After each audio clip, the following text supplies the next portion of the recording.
After the end of the Civil War, land opened for settlers. An area flooding with settlers was southeast Kansas. This was possible by the replacement of the local Osage Indians into reservations.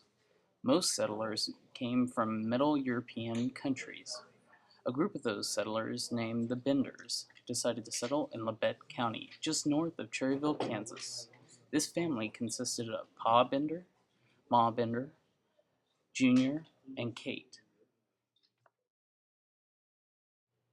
Just north of Cherryville, the family built a small single cabin and divided the cabin by a wagon canvas into living quarters and a dining room slash general store slash inn. Ma and Pa Bender didn't speak any English, so they stayed at the cabin. Junior was judged as a feeble man, laughing randomly while in town.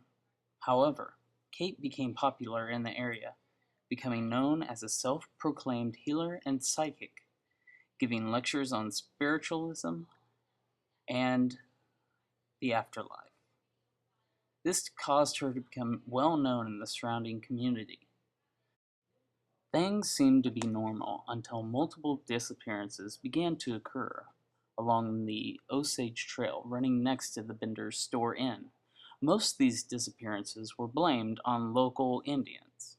However, bodies began to appear in the nearby Drum Creek and upon the frozen prairie. These bodies had no sign of Indian altercations. Then, after 3 to 4 years after the Benders had come to southeast Kansas, the disappearance of a Dr. William York of Independence prompted a search for the missing doctor.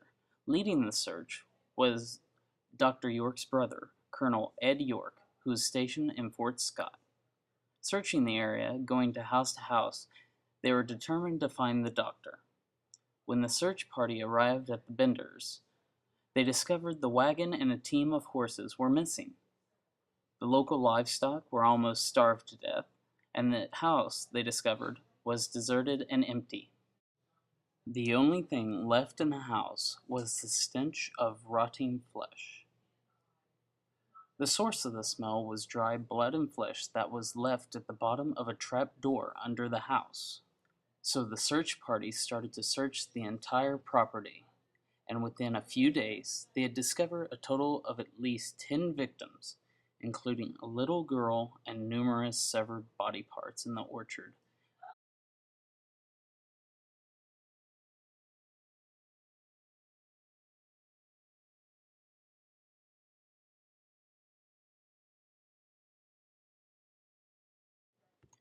Using the canvas that separated the two rooms, the Benders had their victims sit at the end of the table and smash the victim's head with a hammer, then slitting their throat from ear to ear.